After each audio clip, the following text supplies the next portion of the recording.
So hair escapes. When we do classes, especially if you have longer hair, this is a tough one to get out of. Someone's grabbing onto your hair and they're dragging you around the room. So Rob's grabbing onto Jeremy's hair. We're going to simulate here. But the key part is, I'm going to move you this way a little bit to the right. So the key part here is basically Jeremy's trapping Rob's hands and he's pushing down on the knuckles, right? Once he starts to release it, he's going to grab fingers and pry it off, all right? So again, he's using both of his palms on both sides to push down, right? And as you push down, you're going to find it's painful. That's where you're going after the fingers to try to release them.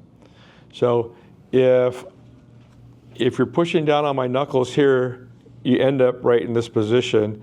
So once they end up here, he's just grabbing the thumbs and he's pushing them out this way. So I'm grabbing here, he pushes down on it, now he grabs a thumb, now you need to move out of the way.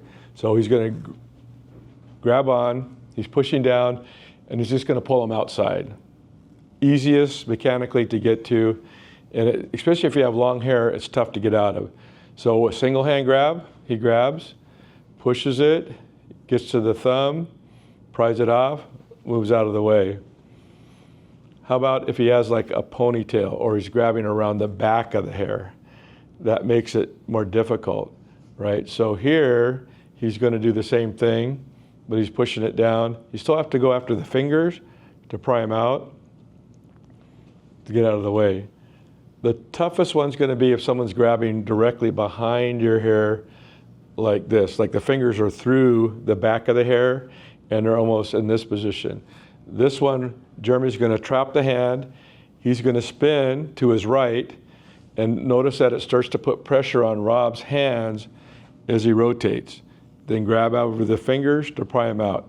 So what you're doing is you're taking their hand here and you're rotating it to where now it makes the wrist and the hand feel very vulnerable. So he grabs, pushes, holds it in place and just rotates. Be ready for your partner to let go because it does start to torque on the elbow, wrist, and the shoulder. All right, so those were our hair hold release. Remember, if they're pulling you across the room with it, stay with them so you save your neck.